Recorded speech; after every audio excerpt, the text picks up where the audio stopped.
Então, a Mayra, só um minutinho, desliguem os celulares, é importante para não atrapalhar a concentração da Mayra. E quem está na casa pela primeira vez, se tiver alguma dúvida, no final quiser falar com um da gente, estamos à disposição, tá?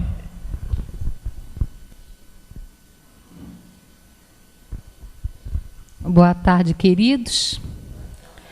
É muito gostoso estar mais uma vez aqui com vocês.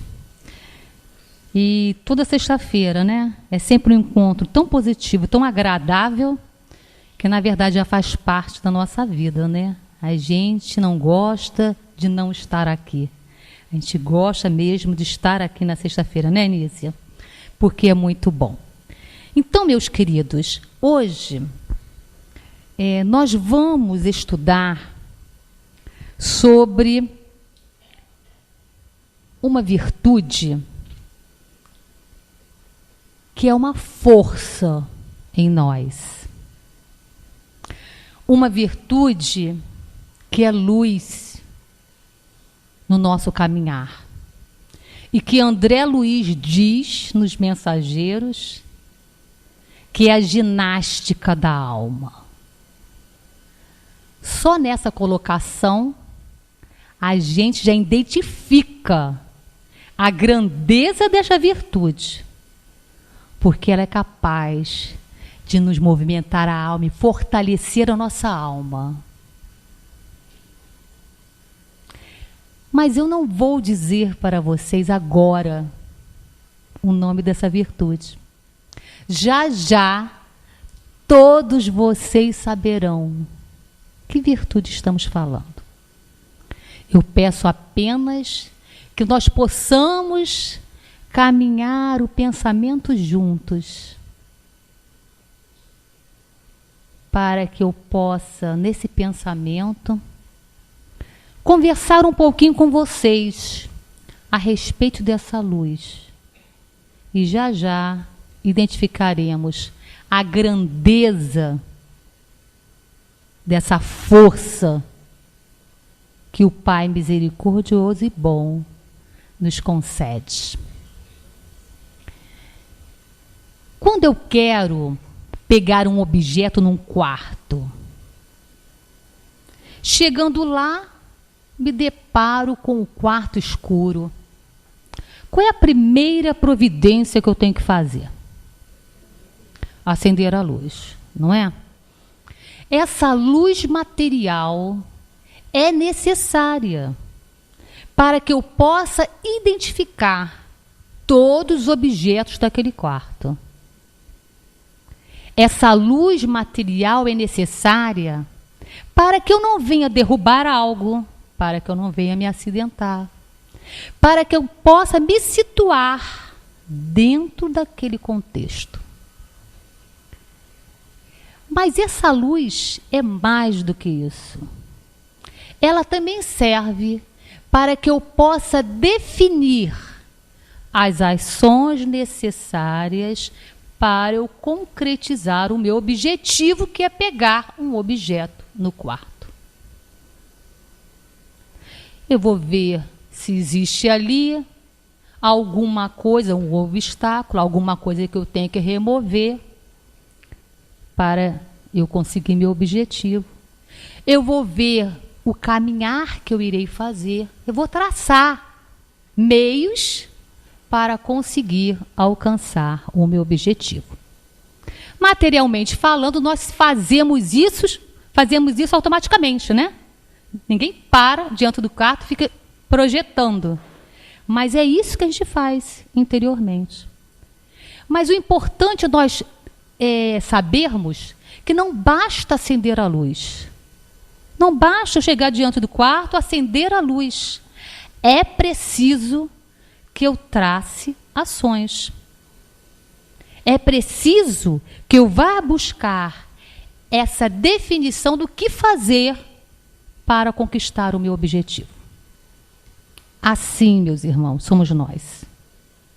Todos nós temos lá no nosso íntimo um quartinho escuro, cheio de potencialidades divinas adormecidas, aguardando que cada um de nós aqui presente acenda a própria luz, para que essas potencialidades cresçam, se desenvolvam.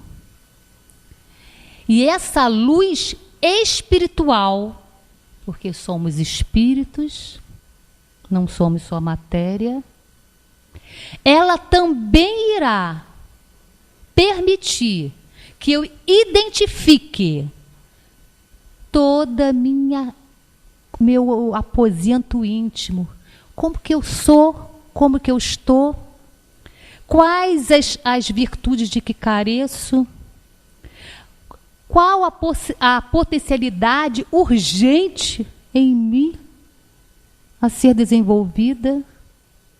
Cada um de nós, acendendo essa luz, vai fazer a reflexão e detectar as próprias necessidades. Mas essa luz também vai permitir que eu identifique a maneira de eu alcançar esse objetivo.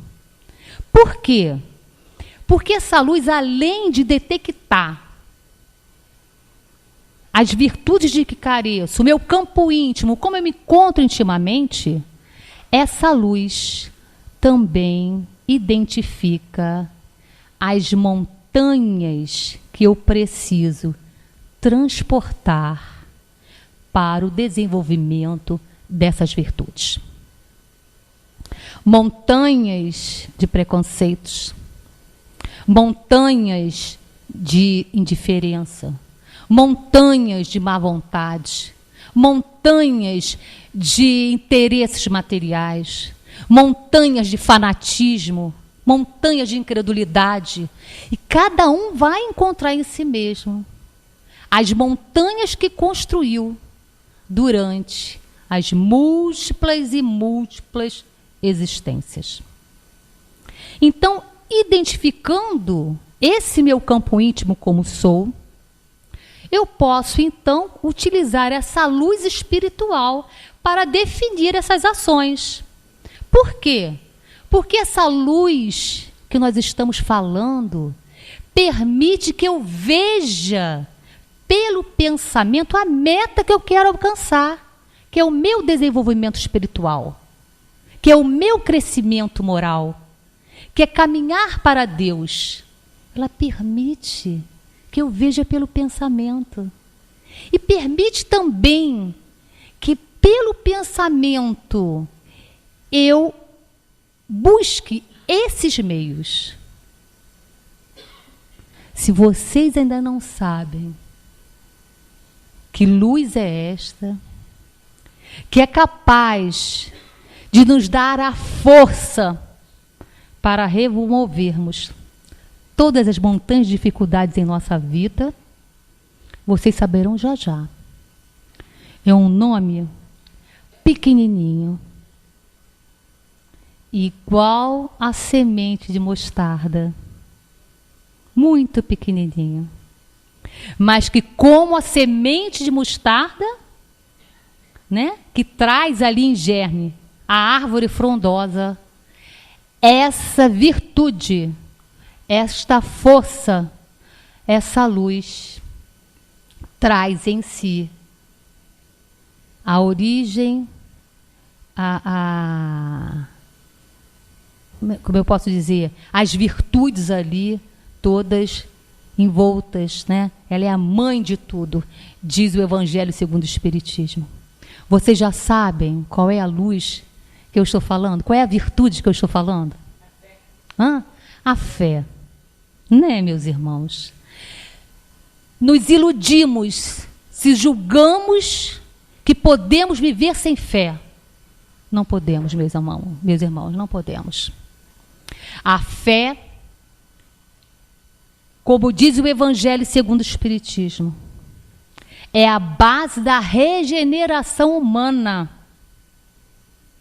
Porque para nós nos regenerarmos, para buscarmos todo o trabalho de aprimoramento espiritual, de crescimento, de renovação, nós precisamos confiar no futuro, na vida futura.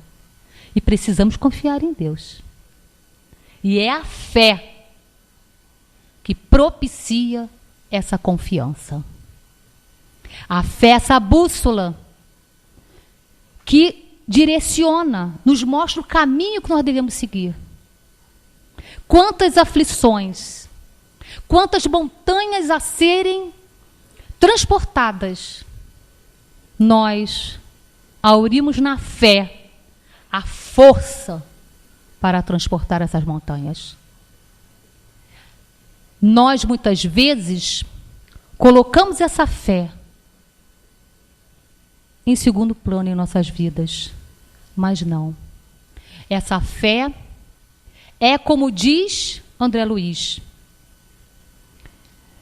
a ginástica da alma, porque ela faz com que a gente dê sempre o passo adiante, perseverando, alimentando a paciência que sabe esperar, perseverando no bem.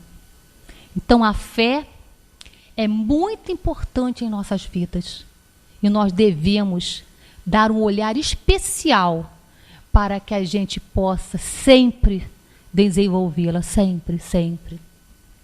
O Mestre Jesus, quando ele foi chamado pelos discípulos na parábola do poder da fé, os discípulos chegaram para Jesus e disseram: mestre, não conseguimos curar aquele menino lunático.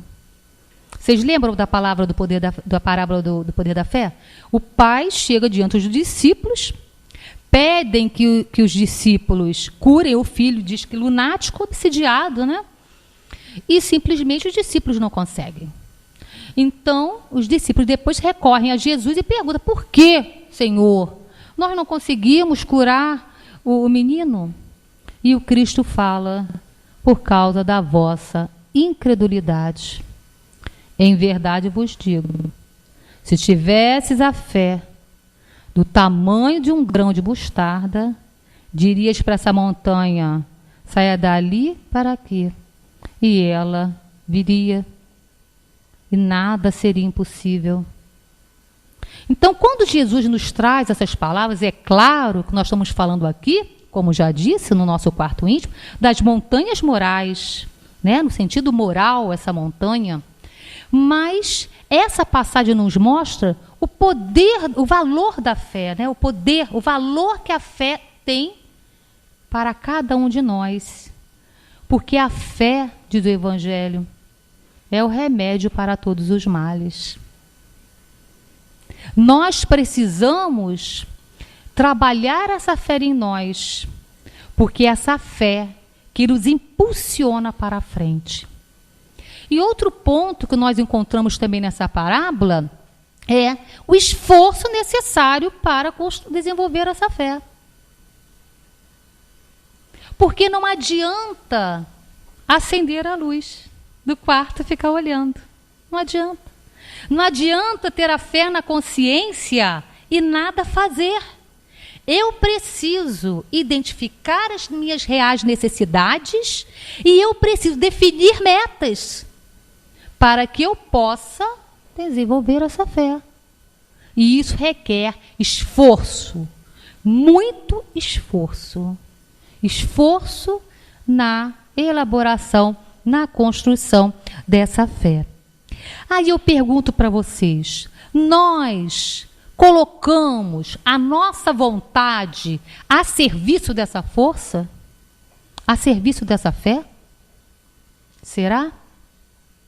Será que nós desejamos, agimos, fazemos algo de acordo com a fé que temos e aquilo que desejamos? Quer dizer, a nossa fé está de acordo com aquilo que buscamos e corremos atrás?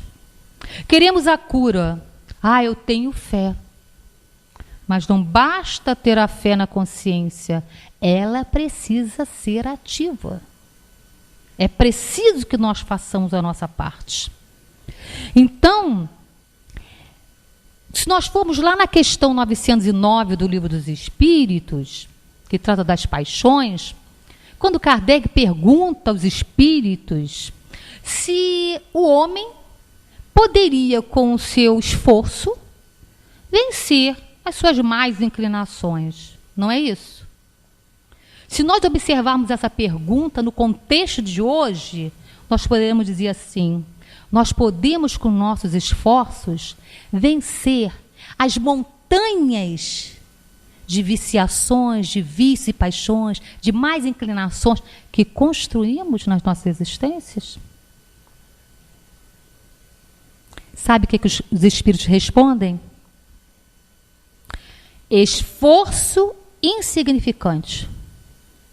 Muitas vezes, o que falta é a vontade. Então, nós precisamos colocar a vontade a serviço da fé, a serviço dessa força. E observar se o meu fazer está coerente com o que eu desejo. Porque eu venho aqui para a reunião de tratamento, quero me curar. Eu quero me curar, eu tenho fé que vou me curar. Mas o seu fazer está coerente com esse teu desejo? Hilário Silva traz o exemplo de um jovem, no livro A Vida Escreve, é o exemplo de um jovem, moço de muita fé, que durante 5 anos buscava um tratamento numa médium psicofônica que dava um atendimento de passes, de auxílio à saúde. Um tratamento, né, espiritual para a saúde. E, passados os 5 anos, o benfeitor espiritual, através da médium, chegou e veio conversar com João. Vou ler aqui a conversa. O benfeitor diz assim a João: João, tudo temos feito por suas melhoras. Entretanto, o problema gástrico está renitente. O que comeu hoje no almoço? E o rapaz então respondeu: eu comi feijão e arroz, comi 5 batatas, 2 empadas, comi um pratinho de salada, comi 2 pães com manteiga, 2 bifes, 4 ovos, 2 xícaras de café. E ficou parado assim, como se quisesse assim, deixa eu ver se eu esqueci de alguma coisa. Aí chegou para o benfeitor e falou assim: parece que foi só isso. O que o senhor acha? João perguntou ao benfeitor. E o benfeitor respondeu assim: eu, João, que posso falar? Penso apenas que o único remédio em seu caso seria Deus conceder a você 2 estômagos.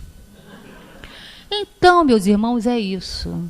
Muitas vezes estamos nutrindo uma fé, mas não estamos colaborando com a nossa parte para que aquele nosso objetivo se cumpra. Para que possamos realmente alcançar aquilo. O próprio Jesus falou: ajuda-te, que o céu te ajudará. Então a fé é esse elemento precioso em nossas vidas, essa força, né? Essa usina de energia capaz de remover as montanhas que vamos encontrar dentro de nós e no nosso caminhar. Mas é preciso que nós nos esforcemos para que ela seja ativa. Então, o que consiste a fé? Essa força, não é? Essa confiança de que eu posso algo e vou conseguir. E essa confiança nos dá essa força tamanha. No sentido comum, nós podemos dizer, então, que a fé é essa confiança em si mesmo. E se a gente pensa assim, confiança em si mesmo, pouca coisa, não é não. Confiar em si mesmo é muita coisa. É muito importante confiar em si mesmo. Porque aquele que confia em si mesmo é capaz de produzir coisas muito boas. e incríveis, enquanto que o outro, que duvida de si mesmo, já está, né, derrotado antes mesmo de começar. Ele tem a dúvida, ele acaba não fazendo. Então a fé, essa fé em nós mesmos é importante. Quantas pessoas têm êxitos, tiveram, pessoas de vultos, conhecidas e até entre nós mesmos. Quantas pessoas têm êxito nas suas atividades em função da fé? Seja nas artes, não é? Tem êxito no que faz. Porque mantém a fé viva de que é capaz de conseguir. E vai, e busca, e consegue. Seja no campo das artes, da ciência, das indústrias, da cultura. Quantas pessoas? Agora, aquele que deposita tudo na sorte, que não acredita nos próprios méritos, ou que na primeira montanha de dificuldade desiste, esse caminha para o fracasso, para a desilusão, né, para a frustração, porque não sabe utilizar a potência que traz em si. Muitas vezes ainda não tem suficiente, mas precisamos desenvolver. A fé também, ela pode ser, receber também essa acepção da colocação religiosa, né? A fé num dogma religioso qualquer, cria várias religiões. Então, temos fé budista, né? Fé católica, fé protestante, vários tipos de fé, a fé espírita. E nesse ponto, nós não podemos negar o valor da fé. Porque a fé religiosa, ela nos aproxima de Deus. Porque esse religar é essa ligação com Deus. Então, a fé religiosa nos abre essa oportunidade. Além de ser a fé divina também, que trata Kardec, que é quando a gente leva as nossas faculdades para atender às nossas aspirações celestiais. Assim como a fé em nós mesmos, é a fé humana, que diz Kardec, em que a gente busca a satisfação das questões materiais, das questões terrenas. Então, a fé religiosa, ela é muito importante, mas é preciso que ela seja compreendida. E Kardec nos mostra que a fé deve ter uma base. E essa base deve ser a compreensão de tudo que se crê, mostrando para a gente que devemos manter a nossa fé cada vez mais ativa, mais raciocinada, pautada na razão, nos fatos, para que ela possa realmente contribuir para o nosso desenvolvimento moral. Porque a fé cega, que é imposta, que impede que a criatura use o livre-arbítrio e a inteligência, que impede que a pessoa busque o que muitas vezes vê que é verdadeiro, mas não.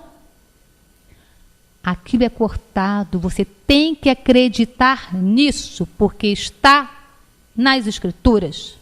E a pessoa, então, muitas vezes fica ali remoendo, ou aceita, né?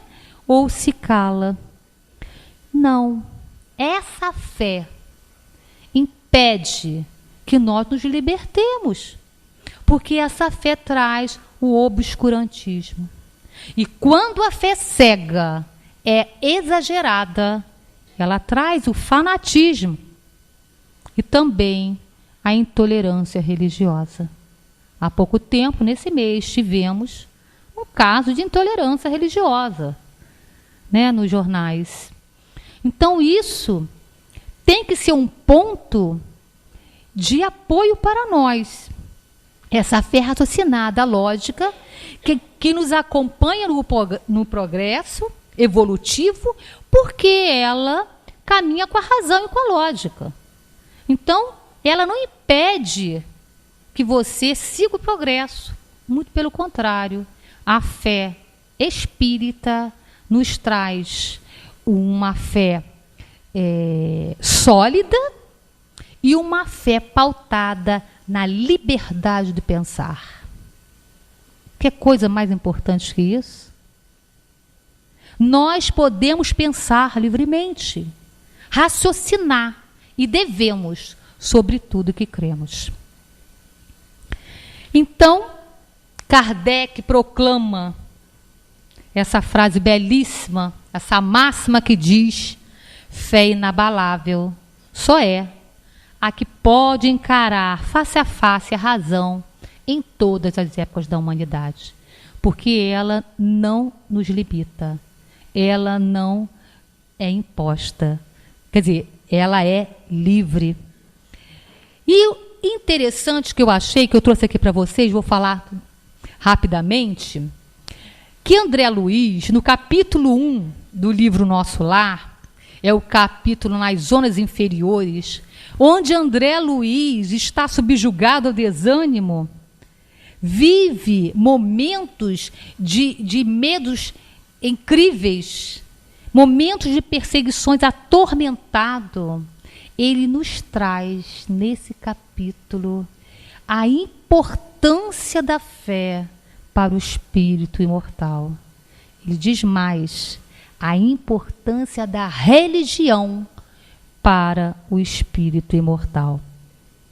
Ele diz assim, vocês me dão licença de ler, porque eu achei muito interessante essa colocação de André Luiz. Ele diz assim: em momento algum, o problema religioso surgiu tão profundo a meus olhos. Os princípios puramente filosóficos, políticos e científicos figuravam-se-me agora extremamente secundários à vida humana. Verificava que alguma coisa permanece acima de toda cogitação meramente intelectual. E esse algo é a fé, manifestação divina ao homem. Semelhante análise surgia, contudo, tardiamente. Quer dizer, ele sente ali o peso do tempo perdido. Eu, que detestara as religiões do mundo, experimentava agora a necessidade do conforto místico. Então, André Luiz vem nos mostrar que a fé está acima de toda cogitação meramente intelectual.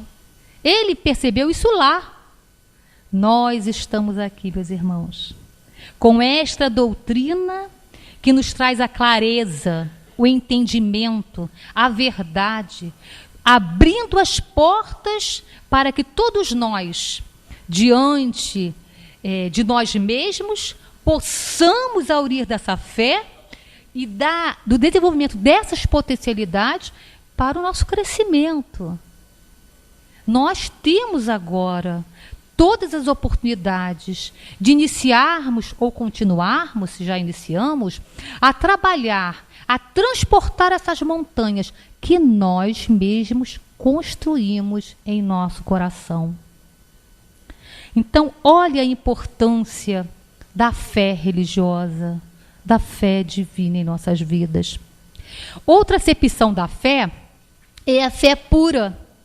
É uma fé não sectária, é uma fé que traduz a confiança plena no amor de Deus, na justiça de Deus, na misericórdia de Deus, mas que, na verdade, esta fé ainda encontra-se, ainda distante de nós. Porque essa fé é apanágio das almas de escola, daquelas que têm confiança absoluta em Deus, que em nenhum momento vacila na sua confiança, que se coloca humildemente diante da divindade, confiando mais em Deus do que em si mesmo, porque sabe que tudo que consegue, porque tem a permissão e a vontade de Deus. Então, essa fé tão robusta, que persevera, capaz de vencer todos os obstáculos, essa fé realmente ainda nos foge do coração, porque a nossa fé ainda é muito vacilante. Nós, diante da dor, nos sentimos fracos. Nós, diante da aflição, nos sentimos abandonados. Nós, por qualquer situação um pouco mais severa, necessárias ao nosso progresso, nós nos rebelamos. Isso não podia estar acontecendo. A gente não quer. Então, a nossa fé ainda é muito vacilante, porque nutrimos a dúvida, a incerteza, a insegurança ainda no nosso coração. O Evangelho segundo o Espiritismo, meus queridos, ele fala para a gente que a fé é aquisição individual. Não se prescreve e não se impõe. Isso é uma verdade. A fé não é uma dádiva, ela tem que ser conquistada. Ela é uma virtude que, como todas as outras, tem que ser trabalhada. É aquela sementinha de mostarda, mas tem que ser regada para que essa árvore cresça, né? Mas tem algo de muito positivo em todas as virtudes, inclusive na fé. Nós não podemos impor, nós não podemos prescrever, cada um tem que construir, elaborar e desenvolver a sua fé, mas nós podemos contagiar o outro. Isso é maravilhoso, porque mostra o poder do exemplo. A gente não vê no Livro dos Espíritos, o exemplo arrasta. Por que o exemplo arrasta? Porque o teu bom exemplo no uso da fé, como nós estamos falando, faz com que o outro se sinta motivado a buscar essa fé. Tem uma historinha rápida, também de Hilário Silva, que fala de um rapaz que, passando diante de uma casa com a porta aberta, entra pensando em furtar alguma coisa. E ele vai entrando e ouvindo uma respiração muito ofegante, e ele vai entrando e encontra no leito um senhor. O senhor, quando percebe a presença de alguém, porque o senhor não estava vendo ele, né, estava num estado de fragilidade física muito grande, o senhor imediatamente agradece a Deus: Senhor, obrigada por enviar alguém para me ajudar. Eu não quero morrer, Senhor, sem ouvir o teu evangelho. E pede ao rapaz que leia o evangelho. O rapaz, então, naquela situação, vendo o Senhor naquele estado, começou a ler o evangelho. E isso continuou. Continuou, e leu uma vez, e leu duas vezes, e leu três vezes, até que o Senhor desencarnou. E esse rapaz mudou a maneira de viver. Mudou o hábito de furtar. Por quê? Porque o Senhor transmitiu para ele a fé? Não. A fé sincera desse homem foi tão grande que fez com que esse rapaz sentisse motivado a buscar a fé. E ele foi, então, em busca do conhecimento e se melhorou. Então, nós podemos contagiar as pessoas. Aí vocês vão me perguntar: Mayra, mas como é que eu construo essa fé? Nós sabemos que ela tem que ser desenvolvida em nós, que cada um tem que desenvolver em si mesmo, que ninguém vai dar para o outro. Mas como eu construo essa fé? No trabalho do bem, no esforço individual. E quando falamos trabalho, é toda atividade útil. Não é assim que diz o Livro dos Espíritos? E quando falamos o bem, é o bem para mim e para o outro. Nunca esqueçam disso. Porque quando a oportunidade de bem surge e nós não fazemos, esse bem se ausentando, quem é que chega? O mal. Então, olha o que diz André Luiz, só uma frase para definir para vocês, que eu achei interessantíssima a definição que ele traz do mal e do bem. No livro Ação e Reação, ele diz assim: O bem, ele diz assim, o bem é o progresso e a felicidade, a segurança e a justiça para todos, os nossos semelhantes e para todas as criaturas de nossa estrada. O bem será, desse modo, nossa decidida cooperação com a lei, a favor de todos, ainda mesmo que isso nos custe a renunciação mais completa, visto não ignorarmos que, auxiliando a lei do Senhor e agindo de conformidade com ela, seremos por ela ajudados. E o mal será sempre representado por aquela triste vocação do bem unicamente para nós mesmos, a expressar-se no egoísmo, na vaidade, na insensatez e no orgulho, que nos assinalam a permanência nas linhas inferiores do espírito. Então, é o trabalho incessante no bem, olhando as possibilidades divinas que temos de fazer para nós e para o outro, não somente para nós, porque quando esse bem é só para nós, nós estamos, como diz André Luiz aqui, fazendo mal, porque eu deixei de fazer pelo outro, que eu preciso fazer. Esse caminhar para Deus que possibilita a fé é, na verdade, caminhar para o nosso próximo, atendendo às suas necessidades, porque é através desse próximo que nós vamos, então, encontrar a Deus. E para finalizar, meus irmãos, eu queria mostrar, falar com vocês, mostrar algo que eu trouxe aqui de Eurípides Barçanufo, mas eu queria que o nosso encontro, esse nosso encontro, tivesse como assim foco principal a necessidade da fé em nossas vidas, porque ela é essa força com a qual nós não podemos viver. Seja ela humana ou divina, nós precisamos de uma força que nos impulsione. E essa força é a fé. Seja ela ainda vacilante em nós, mesmo assim, não desistamos. Sejam quais forem as montanhas que estejam diante de vocês, a dificuldade que for, não desanimemos. Confiemos em Deus, confiemos em sua justiça.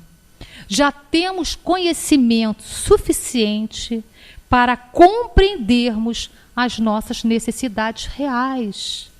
Porque nessa busca interior de olharmos para dentro desse quartinho íntimo e acendermos a luz, nós já podemos detectar as nossas reais necessidades. E muitas vezes elas chegam através da dor. Então, que sejamos fortes, que possamos aurir na fé essa força divina, porque é divina. É o braço de Deus a nos abraçar e nos acolher, a mostrar para cada um de nós que nós não estamos sós, momento nenhum. E Ele nos concede essa força para que a gente possa sentir-se acolhido por Ele e chegar até Ele. Então a fé é algo de muito divino em nós. Por isso que Kardec diz que ela é a base de toda a regeneração. Porque sem acreditar que eu possa ser melhor, sem acreditar que o futuro está aberto para mim e eu posso modificar esse futuro se eu quiser, trazendo coisas positivas e boas ou não, eu não vou buscar se eu achar que as portas estão fechadas. Então sejamos aqueles cristãos espíritas ou espíritas cristãos que busquem realmente tudo que aprendemos, todo esse evangelho do nosso Mestre Jesus, que é força pura a nos direcionar para o bem. E peguemos todo esse material possamos trazer para a nossa vida, porque nós temos muitas montanhas para serem transportadas e precisamos dessa força, precisamos construir essa força. E nós estamos no mês de maio, né? O mês de maio é um mês muito importante em nossa casa, né? É o aniversário da nossa casa. Nós completamos este ano 53 anos. Olha que aniversário lindo. 53 anos de estudo, de trabalho no bem, de caridade. 53 anos de amizade, de abraços. 53 anos de solidariedade, de ajuda, ajudando um ao outro. Quando um fica doente, todo mundo sabe, não é isso? O que a gente faz? Prece. Direto. Temos uns aos outros, como força em nossas vidas, temos. Mas não esquecemos que temos Eurípides Barçanufo. Não esqueçamos que temos Jesus. Não esqueçamos que temos a espiritualidade amiga que nos ampara e sustenta, para que o nosso dia a dia seja sempre um momento de gratidão a Deus por tudo que a gente tem. Então eu trouxe uma mensagem pequenina, é um pedaço de uma mensagem que eu peguei do livro O Homem e a Missão, de Corina Novellino. E essa mensagem do nosso querido Eurípides é muito linda e fecha, então, esse nosso simples estudo, porque nós precisamos realmente refletir sobre onde colocamos a nossa vontade. Agimos de forma coerente com aquilo que desejamos? Essa vontade é firme, pautada na fé? Eu coloco essa vontade nos meus ideais superiores? Temos que pensar. Porque, às vezes, quando o interesse é material, a nossa vontade está rapidinho lá. Colocamos a nossa vontade a serviço do desenvolvimento das nossas potencialidades adormecidas na nossa consciência, nesse quartinho. Possamos refletir sobre isso, meus irmãos. Então, diz Eurípides Barçanufo,